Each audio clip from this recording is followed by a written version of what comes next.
Hi, welcome to Shared Frequencies and the Space Between, where heart meets brain and life happens in the messy middle. We're two best friends navigating a new chapter, sharing a space, finding our rhythm and tuning into life's transitions. This is a space for deep and meaningful conversations about growth, connection, and everything in between. Let's tune in to today's frequency.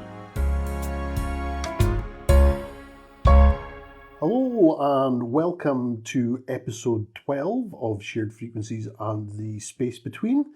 This is part 2 of our physical frequency discussion. Yeah, it was a bit of a long one, so we did give a bit of a warning and it's definitely needed to be split into two. Absolutely, yeah.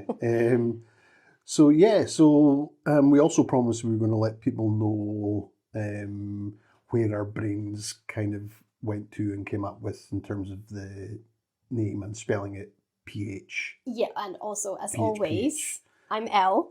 And I'm Don, yes, sorry, yeah. I'm getting to the point now where I think people should know us. People could be jumping in from anywhere. Well, So, yeah, yeah. because we also started like in the sort of like intro to the first Yes, part of this. You know, some people will listen to it chronologically, people like me and my sister, and some people like you might just listen sporadically. Yes. So just to make sure that we get that there yes, as well. absolutely. Yes. So, Yeah, PH. PH. So, first of all, you know, as we do for almost every episode, we have this a bit like fun 5 minutes trying to come up with the names for it. Yeah. And then physical frequency, in my head, it worked because it sounded alliterative, Yeah. if that's a word. Is that a word? Yeah, I think it is. If not, it should be. So that's where I initially went with the PH for spelling frequency with PH. But then as we started to look into it and having a wee conversation with Mr. ChatGPT, Or Mrs. ChatGPT. them. Yes. They, them. Oh, maybe next time I'm talking to ChatGPT, I'll ask them what their Well, pronouns the pronouns, are. actually, I think that's really good. Yeah. I definitely think we That should would do be that. interesting. Yeah. I expect some convoluted answer. Anywho. Tangent. ChatGPT also pointed out that pH, as we have used it with the small p and the big H, was to do with acidic alkali balance. So Exactly, pH balance. yeah, pH balance. So that was also came into what was there anything that I'm kind of missing off the? No, I think it was, I can try and pull it up because I think it was put really well. In short, ChatGPT thought it was an awesome idea. It did, and we were like, yeah, this is an amazing idea. So the way that it put it was pH is the subtle nod to balance, like in science, where pH measure acidity, alkalinity. That's a brilliant metaphor for the physical health and body image, finding your own balance. Yeah. And we were like, yes, Yeah. it makes so much sense, right? Because we are in this conversation talking about balance of your own self-image, balance of your physical weight, balance of your emotional weight and the way that you see yourself. And we just thought that it was really clever. Yeah, I mean, to the point that my brain has absolutely gone, maybe we need to change the pH in shared frequencies, the F in frequencies to pH, because a lot of what we talk about is balance. You know, the space in between. The space in between, yeah. So, I mean, it would absolutely screw with the SEO and the algorithm and stuff like that. But So that's where the came from on that. So and I think we finished off, or we cut the episode 1. You were So I was going a little bit off on a random tangent there, where we decided to cut it to keep both episodes at a reasonable time, and my tangent is followed by your tangent. Which you will hear in a moment. Yeah. So just to sort of lead us in and setting the scene, in case you haven't listened to episode 1 first, because you don't necessarily have to. We would recommend it. Yeah. Just to give an idea, but just to sort of like lead us in. So I was talking about how, for me, like physical size and the weight and carrying weight is a self-protection or like self-preservation, really. Whether that's subconscious for me, it's something I've become more conscious about.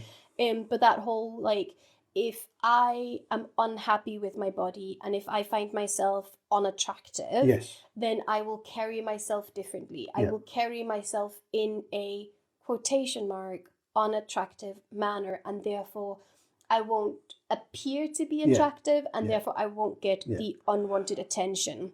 What I'll do when I'm editing this is I'll put on the last 30 seconds or so. Yeah, just from to the previous sort of like one, and then so just to take us in, but just to set the scene there. So that's the sort of tangent, and that's why I'm talking about hormones and balance and things. But that's sort of where we took this and where we caught that. So for me, self-preservation, and whether that's subconscious or if that's a semi-conscious decision, I actually don't know. I think it's something that I've come to realize that could play a factor. And we moved from your realization of that and how you did that, and we will pick things up with me talking about realization of how I viewed myself when I was younger, in terms of my body image and stuff like that. And that's where we're. That's where it that's the next bit. Yeah, that's the next bit. It kind of flips into that. So perfect. So without further ado, we will cut right back to last 30 seconds or so of the previous one, just to lead you in to the next part of this episode 2 of Physical Frequency. I actually think that my body holds on to stuff, and the more unhappy I am, the more my body tries to protect me. And then my hormones and my levels and that changes, which then again feeds into your body image and your self image. And it's that all makes sense. And men are not immune. Oh, absolutely not. To these things either. And I've done a lot of self-discovery and looking at how I view things from in the past and etc. And on the subject of body image, and we had a very brief kind of chat about this earlier, and it was like that. In my head, I was always a fat kid. That's so interesting. I was always a fat kid. Even though when I look at all family photos and stuff like that, from when I was a kid, when we were holiday, we're on the beach and all these things, I was not fat. I was not fat. I was big. Yeah, you were tall. And, I was tall and broad shoulders and whatnot, but I was not fat. But somewhere along the lines, in my head, I had made the association of big equaled fat. So I would have conversations with people. There will be people out there who I've had conversations and who would think that I was a fat kid, because I've always talked about myself and it was a fat kid, and how it then got worse when I hit puberty. Because everybody puts on weight because your body comes into adulthood, it builds. Oh, because your muscle hormones and go haywire. And again, it was that, and I have in my head I had unfairly pinned on my parents, going like, why did they let me be a fat kid? Why did mentally? So when you are when you're reassessing and you're looking at Yeah. your childhood, you were holding a bit of like resentment? I don't even think it was resentment. It was just like why didn't they? It wasn't necessarily it wasn't held with any malice or whatever. It was just like I found it interesting that why didn't they stop me being a fat kid? Why didn't they help me not be a fat kid? And the reason they never did those things was because I was never a fat kid. Mm. You know, so it was this When did you narrative. when did you discover that you were holding a false narrative about yourself? Oh, only in probably in the last few weeks. Oh, really? Yeah. It was only in the last few weeks that came about, and it's because I've been a bit more active, because stressors have dropped off for me, etc. and whatnot. I'm dropping a bit of weight. Yes. You know, and it was like you says, like, oh, my belly fat's jiggly. You know, You were very excited about that for like 2 days. Yeah, you know, and stuff like that. And I kind of got thinking about it, and it was just, I was scrolling through photos or Facebook or something, and there was one of our family photos came up from when I was younger, and just something in my head just went, "You weren't a fat kid," and I have looked at those photos 1,000 times, Mm-hmm. and that thing had never hit me. Mm-hmm. You know, was I carrying a bit extra weight in my teens and early adulthood? Yes, absolutely. But I was not obese by any stretch of the imagination at that point. And I also think that there's an element there that also needs to be taken into consideration. Hormones. Yep. Right, because your hormones go haywire. But then you were also working a lot, right? Because at that time, I'm assuming this was during your DJ. Oh yeah, I was DJing. I working in a takeaway. Yeah. I was doing all kinds of things. So I'm assuming that also meant that was the time where you were no longer playing sports and that. So like your physical activity would have changed alongside. No, not really. Because I played rugby up until I was trying to think what age it was. I dislocated my hips. Yeah, it would have been 15, 16. You know, I was playing rugby. Like I was active. I was active. So, and even like as a mobile DJ, you're having equipment about in and out of places when you're DJing. You're on your feet all night. Yeah. You know, you're doing a bit of dancing. That's fair. That's a very fair point. Yeah, I was active. Yeah. Yeah, but I just for some reason I had just in my head it had just gone. If people were calling me big and I was referring to myself as big, that must have been fat. You know, that must have meant I was fat, and that was the program that had got stuck. Were you a lot taller than your classmates? Yes, of the bulk of them, yes. Mm-hmm. It's really there was like a glitch in the matrix around about then. There was maybe 6, 7, 8 of us who were all big strapping lads at the time, because we had an amazing rugby team. When I was in secondary school, to the point that a lot of other schools wouldn't put us up against their same age category. We had to play the age category above. Oh, right. Yeah, you know, in rugby matches. So yeah, there was a few of us that were. No, it's quite interesting, because obviously my relationship to people and my body and that, like, I've always been small. Yeah. As in, like, I've always been short. Yeah. But like, I'm not in Denmark growing up, I was never like short. Yeah.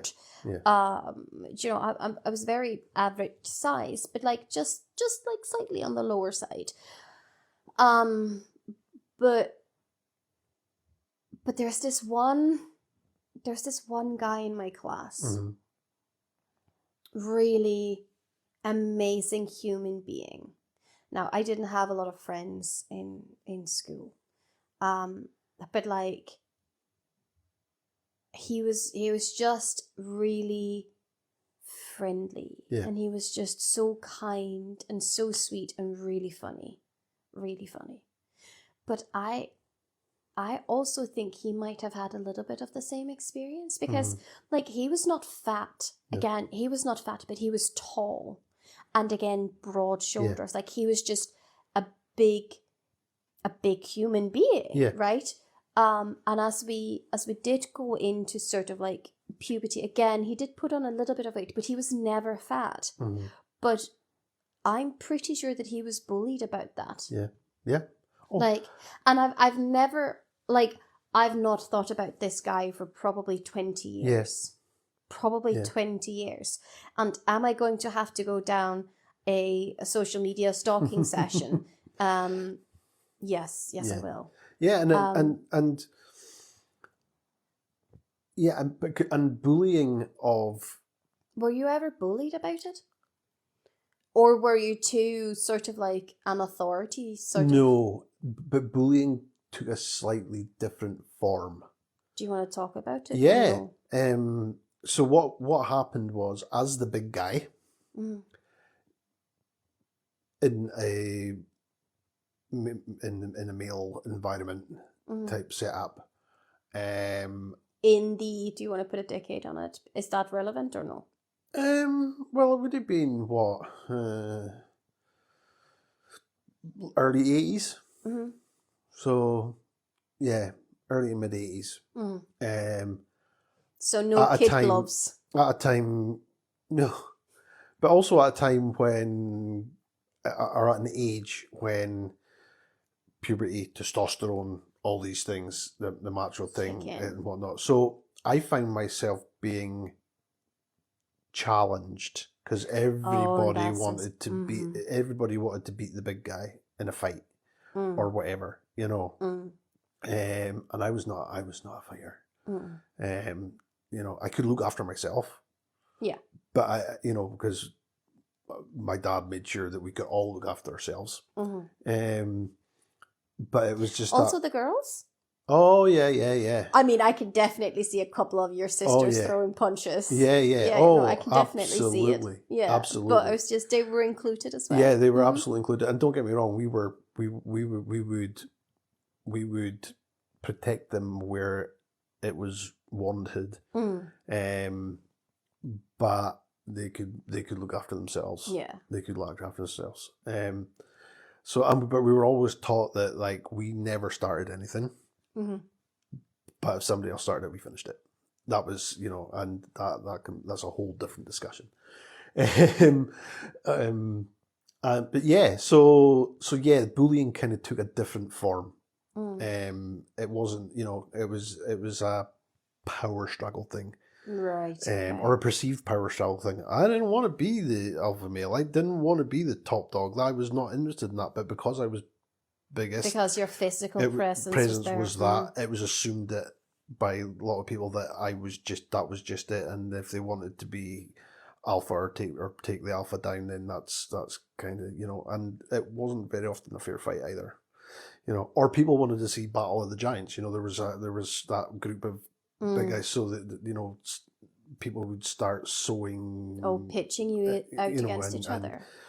And telling lies and say, oh, so-and-so said this about you and da-da-da, and just try, because everybody wanted to see the kind of Battle of the Giants thing. That was the kind of form that bullying took. I was bullied more for having red hair than I was anything else, but, I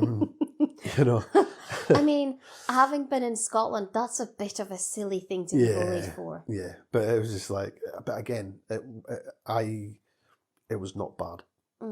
It was not, or my perception of it is that it wasn't bad. Certainly not compared to. I was actually the guy that bullied the bullies. Okay. I hated bullying, so if I saw somebody being bullied, I would step in. That's your ADHD and your sense of injustice. Yes. So that was me at school, and of course that then brought with it some, Yeah, I mean, one incident where 6 guys jumped me, gave me a doing. Oh shit! Really? On the way home from school, and they ended up in hospital, broken arm, stuff like that. Yeah, You ended up in hospital with a broken arm. Yep. Yeah. Oh fuck! They jumped me from behind and gave me a proper doing. What So did they like? Sorry, I've never heard that story. yeah, they just gave me it was just Like, so they were kicking you and oh or yeah, like. they kicked as we would say 7 shades of shit out of me. Mm-hmm. Yeah, absolute left. As a broken arm, bruises, cuts, the whole shebang. How old were you? 14, 15 maybe kind of age. Right. So my parents went to school, and the school kind of went.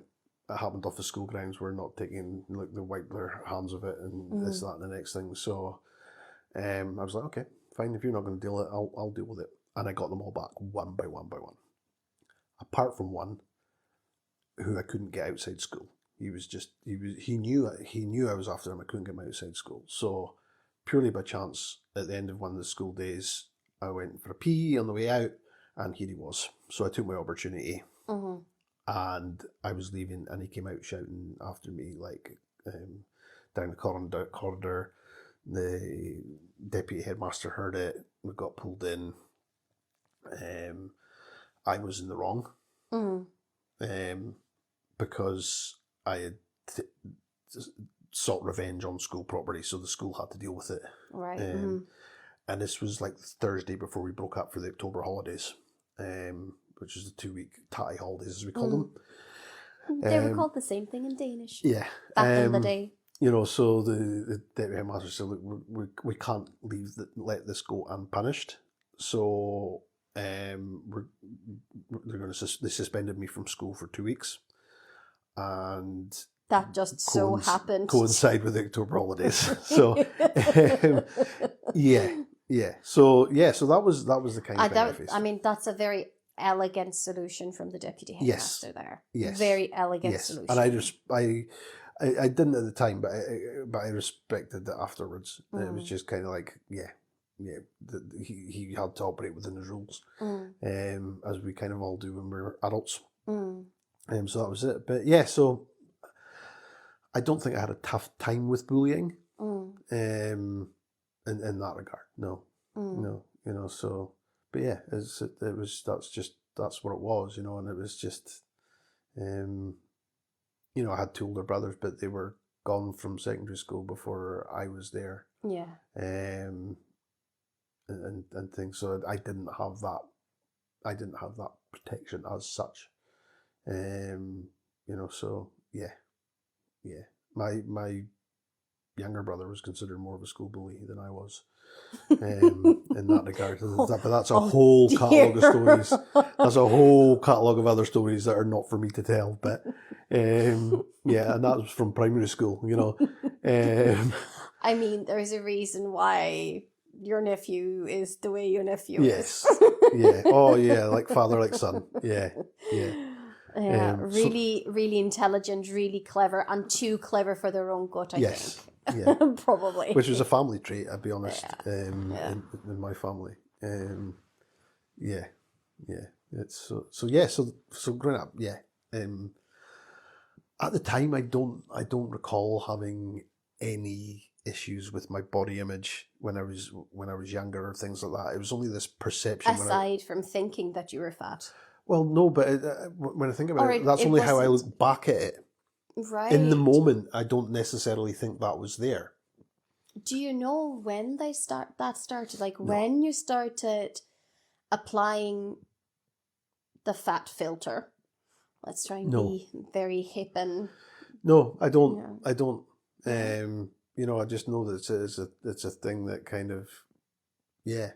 It kind of, you know, I always look back with that. In the moment, I didn't necessarily see it.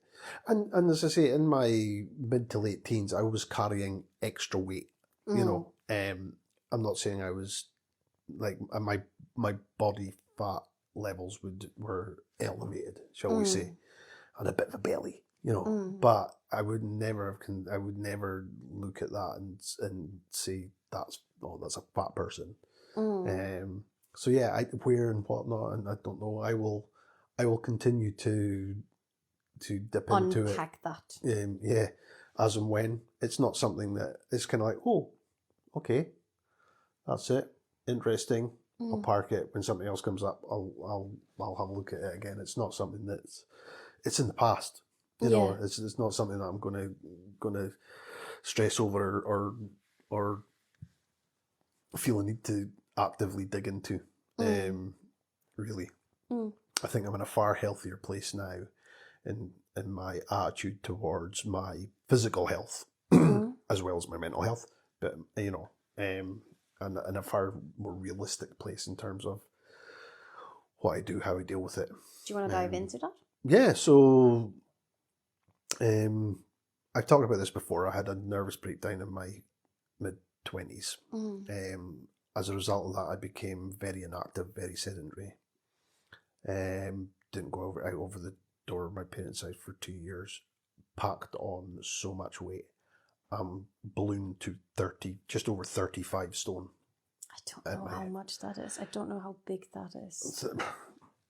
It's big. Yeah. It's big. I mean, if we worked it in kilos, yes, please. You know. So I'm just going to sit here. Metric for the European over here. Oh no, I can't because I'm in airplane mode because I'm recording on my phone. Okay, but surely you know what the conversion is, do you not? It's not off the top of my head. I know there's 2.2 pounds in a kilo. I know there's 14 pounds in a stone. So that's. No, wait, what? Just there's ask 2.2. Google. Just ask Google to convert 32 stone into kilograms. Google's clever like that. Yeah, but I'm also on. Oh, okay. Yeah, okay. So I was about to say, I think it's like 6.3. It is. It's 6.36. So there is 6.36 kilos to a stone. And you said you were 35 stone? Yes. So that's 222 pounds, 222 kilos. That's not right. It would be more than that, I think. No, I don't think so. Anyway, we can come back. But so well beyond. Oh, I was super obese. Yeah, 200 kilos. But because I was also inactive, my muscles weren't. Strength had dropped. Stamina had dropped. All these things. So that was not good. No, that was not good. And I lived with that. I lived with that for so long, and that I wasn't doing anything about it. So, what am I saying? That would have been the early 2000s. At the start of that, I probably lived at the 30 stone mark or more for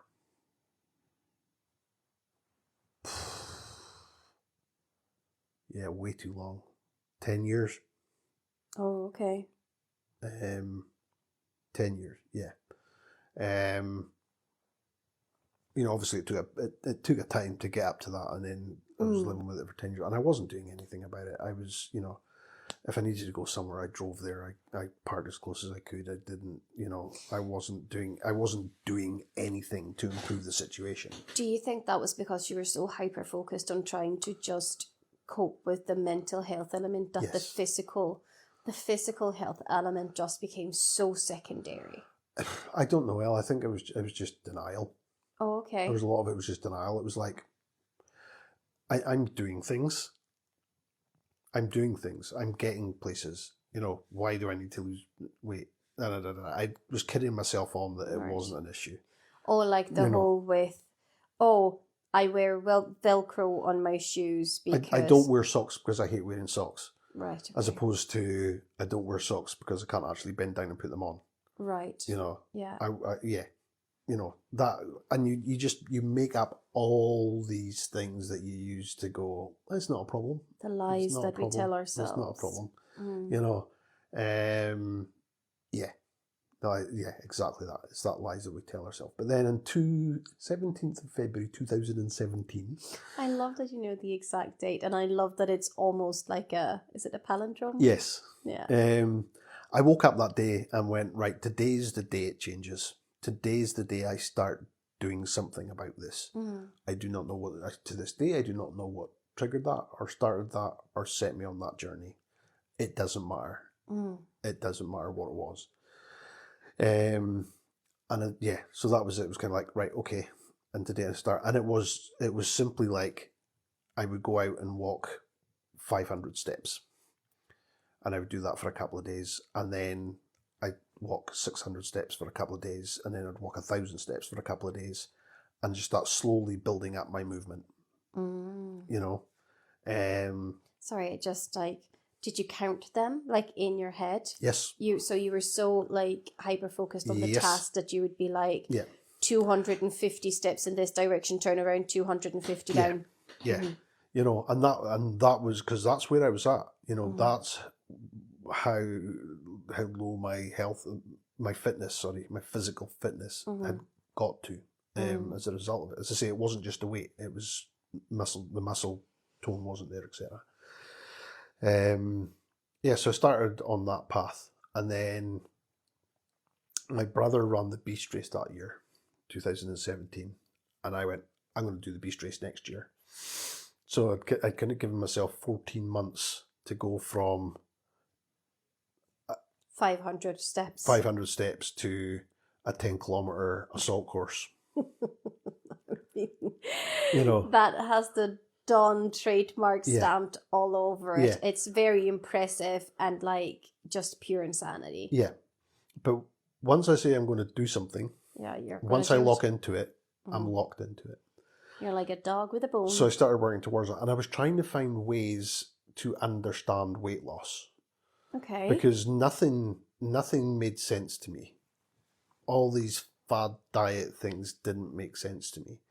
Like the Atkins and the... all of them, none of them made sense to me. So, and it was never something I'd looked at. It was never something that Weight Watchers and Slimming World, and counting just like, points and sins or whatever. well, why do I lose weight in this? Because it does. No, that never works with me. You know, people saying because it does or because I say so or whatnot. I need to understand the why. And then I randomly picked up on something that said there was, I need to get this right, there was 3,500 calories in a pound of fat.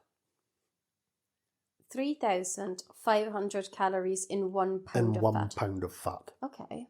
So, if I wanted to lose 2 pounds a week, I needed 1,000 calorie per day deficit, because that was 7,000 calories over the week.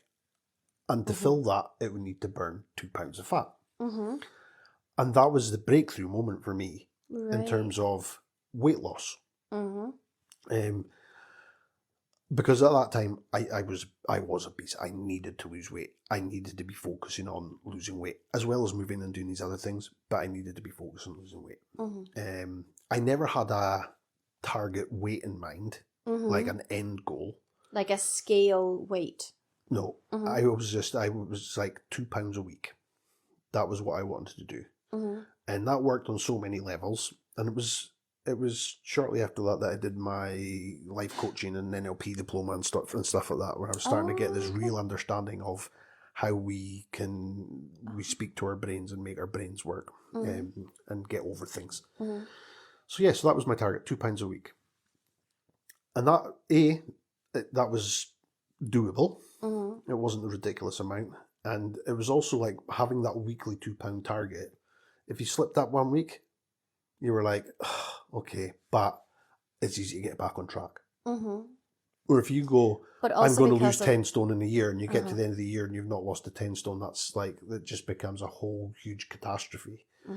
By making it small steps, you keep it realistic, you keep it manageable, you stop it then impacting your mental health if you don't hit that small target. Because then again, in a week's time, you'll hit it again and you're back on, And then again, being a man and not having that monthly fluctuation that impacts you to the same extent must have been a really good stepping stone to success. And to this day, when I talk to people about it and they go, "Well, how did you do that?" And I'm going, "Do you know what I did? I moved more and I ate less." And that's all people need to know about weight loss. If you want to or need to lose a bit of weight, that's all you need to know. I don't think that's true. Okay. I don't think that's true. I think that's a really good place to start if you start from zero. Okay. I think if you're already active, Yep. I don't think that's going to work to the same extent. I understand the math behind it, right? And we've had this conversation because you brought this to my attention previously, right? And I started counting calories and it did not fucking work for me. No. It did not work for me. And I started running and I started doing things. So I consumed less calories and I started moving more. But then I started building muscle, which meant that I did not lose weight. Yeah. So there's very different things. And then again, having a cycle that impacts that. But, so again, like if it's a scale weight and you want to lose scale weight, that is not necessarily the magic maybe a more way accurate of way is doing if you it. want to lose body fat. Yes, exactly. Maybe a more accurate way. More accurate way to put it. And again, that is a really good place to start if you start from zero. Yeah. So that was kind of like the start of my weight loss journey in July 2018. So it was September was the beast race in 2018. In July 2018, I got up one morning and just went, right, I'm going to go and climb Ben Wyvis in Monroe, Scotland. Yeah, we talked about that. Yeah, and I messaged friends and whatnot and stuff to say, yeah, I'm going off up Ben Wyvis today. And they're like, are you crazy? Like, what are you doing? You know, I'd done it when I was in Scouts and when I was a teen and stuff like that, you know, and it was just like, yeah, and they're going like, you'll never manage it or you'll die on the mountain and stuff like that. And I was just like, well, I won't, because whilst it's one of the bigger Monroes, it's not a tough one. It's not one that you're easily going to get yourself into trouble on if you've got the right gear and the right equipment and stuff like that on. And did you have the right gear and the right equipment and the right stuff with you? I did. Okay. Yes, I was properly equipped, proper footwear, trousers, jacket, you know, hat, gloves, plenty of water. Okay. You know. So yeah, off I went and at Ben Wyvis and I made it to the top. I was like, done. Made it to the top, made it to the bottom, and in my head, out. I'm passed out in the car for 2 hours before I could drive home. But that for me, that wasn't like, if I didn't make it, that didn't matter. I would know how far I got.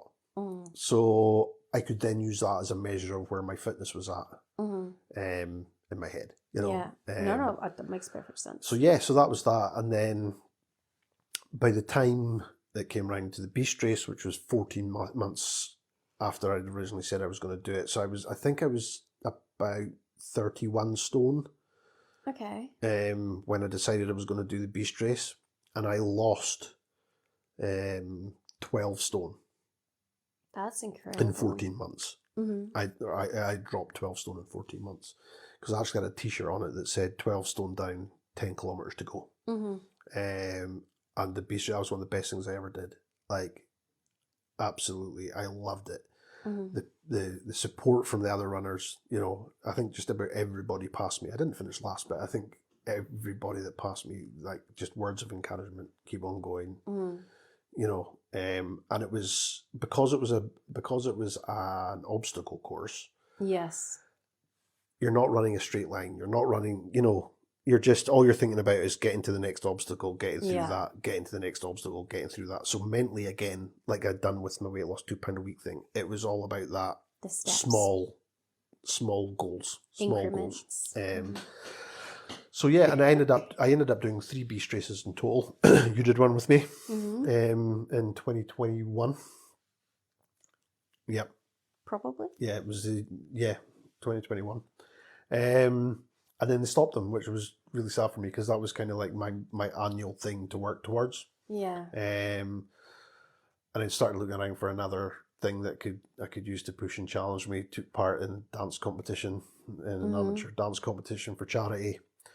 6 months of dance training, 3-4 hours a week. And I'll tell you what, the prep for that was tougher than any beast race. I mean, dancing is not for the faint of heart. No, that's... no, especially the dances that we had. We had a Charleston and a jazz style dancing thing. So, yeah, so that's it. And then, again, this is where we have this crossover between physical and mental. Last couple of years hasn't been great for me mentally. Yeah. My physical health has slipped off a little bit. But things are improving on both fronts. Yeah. More recently. So that takes me up to like where I am now, physically. But yeah, and it's just like, but I have, I will never be slim in the societal kind of definition of slim. My skeletal structure does not allow for that. If I tried to get to that kind of body fat levels or whatever, I would look ill and be ill, very likely. I've probably got a couple of stone or whatnot that I could do with losing. But yeah, but it's not. Again, that's just so I can get back to running and doing the things that I want to do, more comfortably, than what I could do them right now. So yeah, that's my weight loss kind of journey. But and when I was at my heaviest, and I kind of think about it, when I was at my heaviest, did I look in the mirror and see an obese person? No, because I never looked in the mirror. I was about to say, did you ever look in the mirror? No. I look back at photos and I'm like, oof, especially, and you see it around my face. In these old photos, I look like a different person in some of these photos from back then. I don't hide these photos. If people who follow me on Facebook and stuff like that and on all these things, they can go back and they can see it. There's photos for me when I was at the football stuffing pies in my mouth and stuff like that. So it was just like, yeah, but yeah, it's not a pleasant thing to look at. And I will sometimes just take a peek back at them and go, just to appreciate how far I'd come on it. What does it, when you say it's not pleasant, like what does it stir up for you? Like, is it shame, or is it sadness for having done that, or is it like what do you mean when you say it's now not pleasant? It's not comfortable because it's like I don't want to be there. I don't want to be there again. But you're also not there. You're not even close. No, I know that, but it's just like it saddens me, I suppose, is more than anything. I've been unpleasant that you did that to yourself. And yeah. And it's like, and I take a huge amount of pride in the fact that I turned it around. Oh, absolutely, and as you should. Because one of the hardest things I had to deal with was people will go, "Oh, you're an inspiration. You're an inspiration." Like when you started losing weight. No, yeah, when so like when I did the first beast race and I'd lost 12 stone in a year. Excuse me. And it was because I was doing it for charity and stuff like that, and and it kind of got a bit of a write up in the paper and things, and people were going, "Oh, you're an inspiration, you're an inspiration, you're an inspiration." I didn't know what to do with that, And then I remember having a conversation with the guy I did my life coaching diploma with, and I was like, "What do you do with that?" He says, "You just say thank you. That's all you have to say." I almost felt that like it had at points I was kind of going, does this become my life's mission? Like to be this inspiration and whatnot. And it's just like, and that was like, it brought fear with it. It was kind of like, oh my God, what have I done? Obligation, sense of obligation. But it's like, no, just say thank you. That's all you need to do. Just say thank you to anybody that says that. So yeah. So yeah, there was lots of it, and actually, a lot of what led to me doing that was the mindset that I built up and the way that I'd approached these challenges, Mm-hmm. where a lot of that is what's involved in life coaching. So I had essentially coached myself Yeah. to that. But that was also your reason for doing the life coaching. You know, yeah, it was just to cement that. Yeah, because, you know, why would I not want another qualification? It's like, it's another thing to collect. Mm-hmm. You know, so that's a bit of that was the tough physical journey on it now. You know, and I've not run for a long properly for 18 months, 2 years. And I want to get back to that. I enjoy it. As you've said previously, like about how when we're talking through mental health stuff, that's your kind of escape, or See, your finding a bit of space. My preferred escape is going for a swim. Yeah. But we're not set up for it in this country. I'm in a very contagious love-hate relationship with the local leisure centre. Yeah. Because the swimming pool is too hot here. Yeah. Because it's a leisure centre. Yeah. So the water it's too warm. Yeah. It's too warm to swim. Yeah. And in Denmark it's very different temperatures in a swimming pool. Yeah. And I, even though I'm not very fit right now, and I'm not a fast swimmer by any stretch of the imagination compared to what I used to be. I used to be a competitive swimmer, but I'm still a lot faster than 95% of people in the swimming pool. And people do not respect, and again, this is the Scandi in me, people do not respect the lanes. So like, if this lane is for fast swimmers, if you are a slow swimmer, like don't be in the fast lane because you break the flow. But it's also very badly monitored, very badly exactly policed, and it wasn't monitored. So I had like 3 episodes in a row where like my flow was totally ruined, and I got out of the pool even more frustrated and pinned up than when I went in there, as well as sweaty and hot because the pool was so hot. And then I saw myself, like my body, in the really big mirror that was there, and it was just I walked out of there and it had me feeling shit. And this is where we say this is crossover, where mental health and doing physical things. But I think kind of a bit of absolutely. But I think that's also because, like, if I'd had that physical release of the exercise instead of having stumbling blocks and like obstacles put in my way, constantly put in my way that I had to overcome. As well as it being hard because it was hot and that, then seeing my reflection in the image would not have had as bad a chain reaction in my head as it did. So yeah, like my preferred exercise is swimming.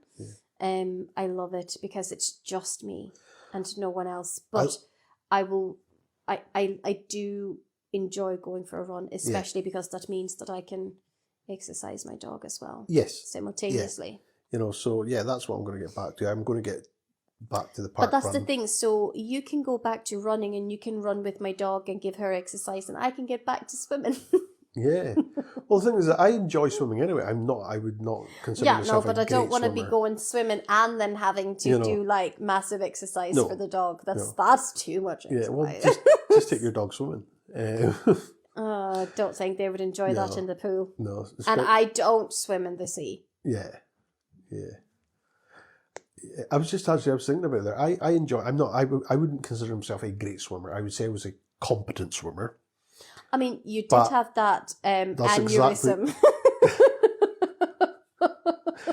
Which one was it? What are you referring to? When we were in Denmark. All right, when I decided to go and swim to the end of the lake.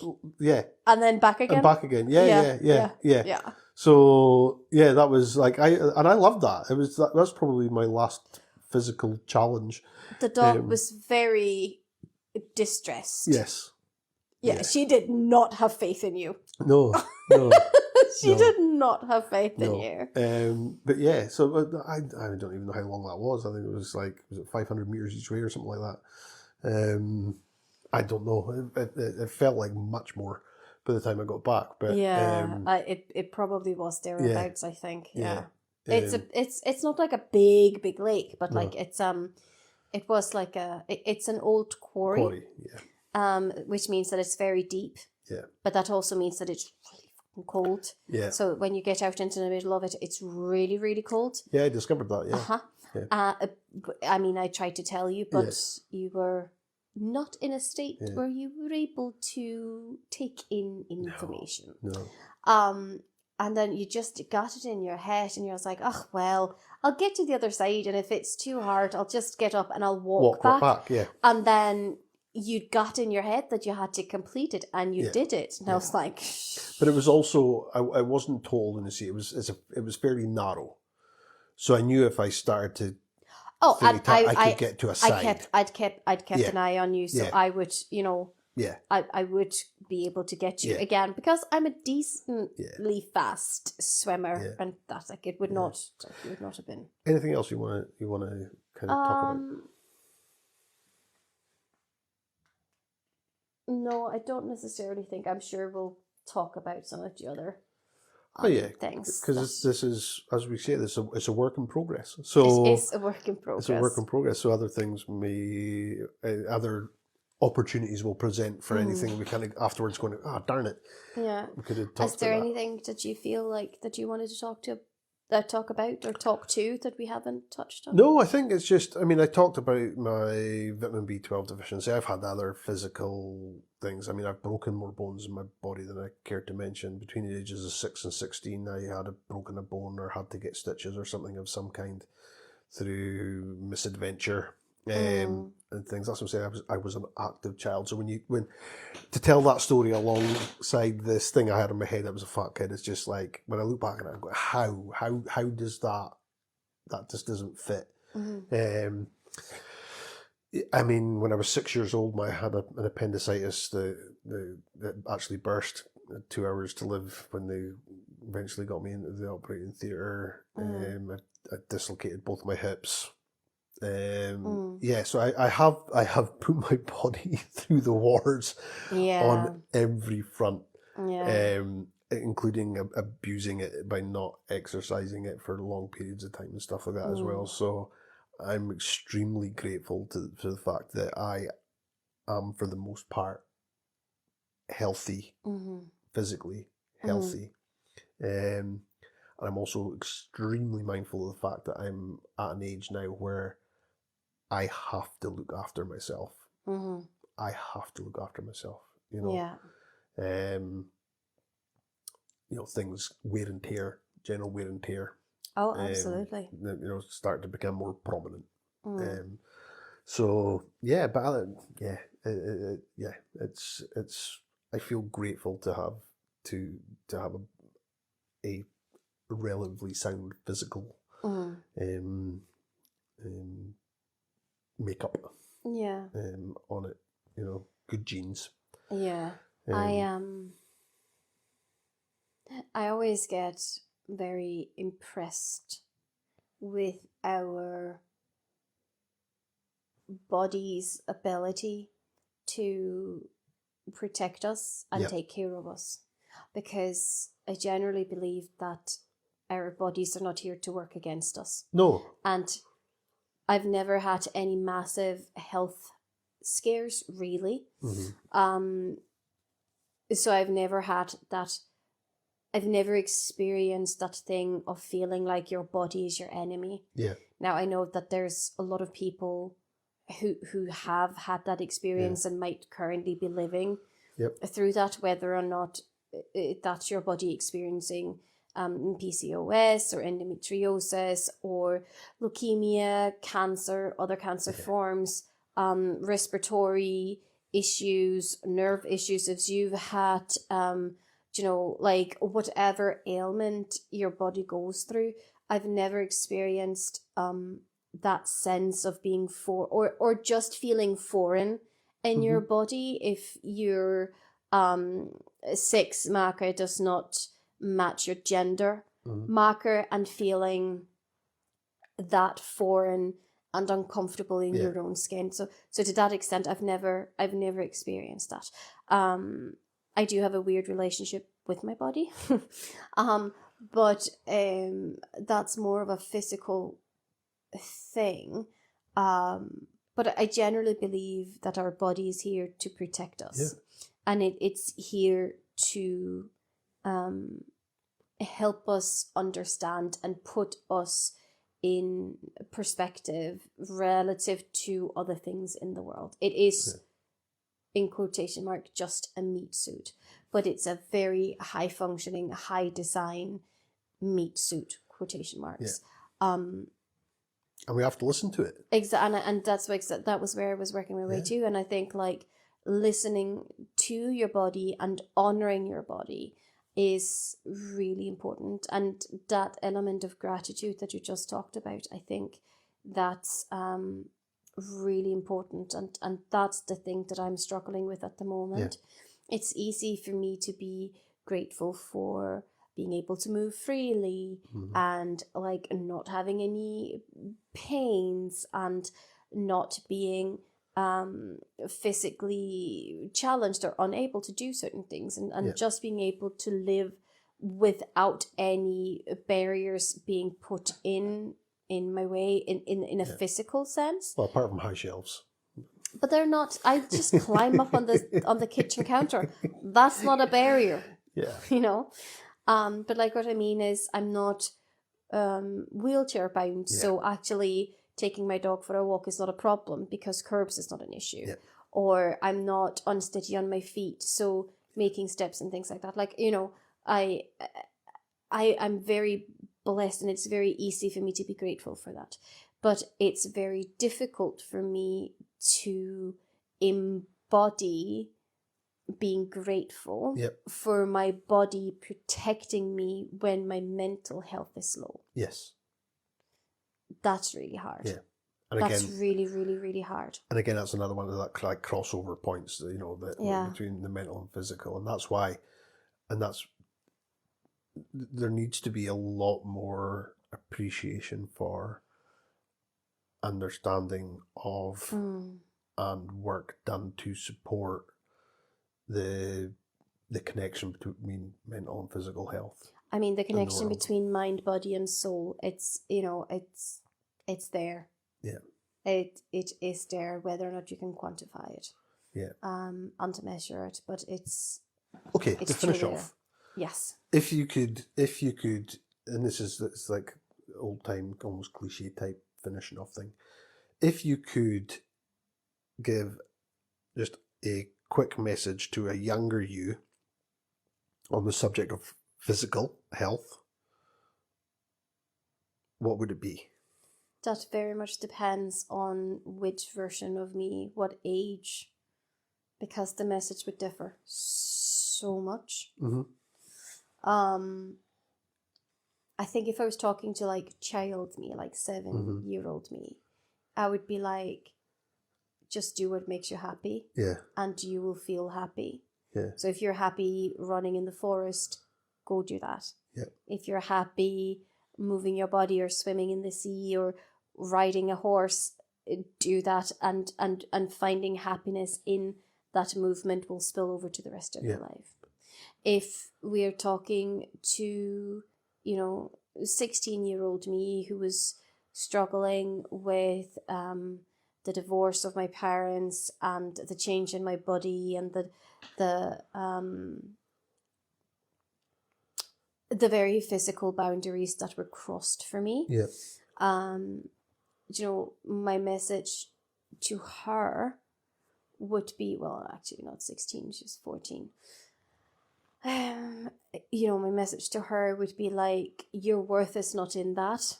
Your worth is not in your physical appearance. And being physically and conventionally, quotation mark, attractive is not something that you need to hide away from. So hiding your body does not make you happy. Yep. It doesn't solve your problems. Shying away from them. So actually, and then going back to the other one, like finding your happiness in Yep. your movement and finding your happiness in your body is more important. Yep. It's not what you look like, it's what you feel like. Yep. And hiding away is not the solution. Yeah. Okay. What about you? I think mine would be fairly simple, and it actually changed as I was sitting there thinking about it. And I think I would just try and have a younger me understand that it's easier to prevent physical issues and challenges than it is to fix them. Yes. Yeah. Yeah.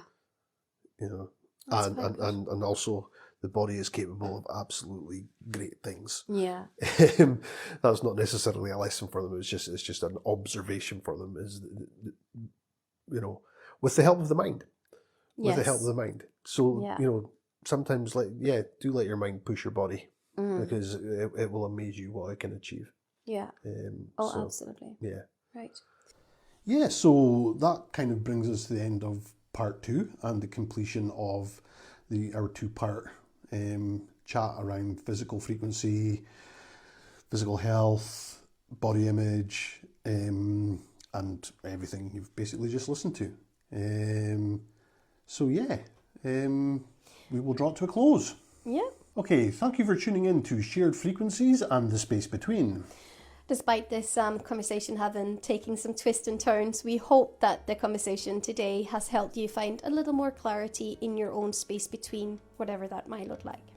And remember, it's okay to be a work in progress. It's okay for that work in progress to jump about a bit, maybe go backwards and do some self-reflection. We're all just figuring it out, one frequency at a time. So, if you've enjoyed this episode, don't forget to subscribe, leave a review, or share it with someone who might also need to hear this. So, until next time, keep tuning in and finding the space that works for you. Thank Goodbye. you. Bye.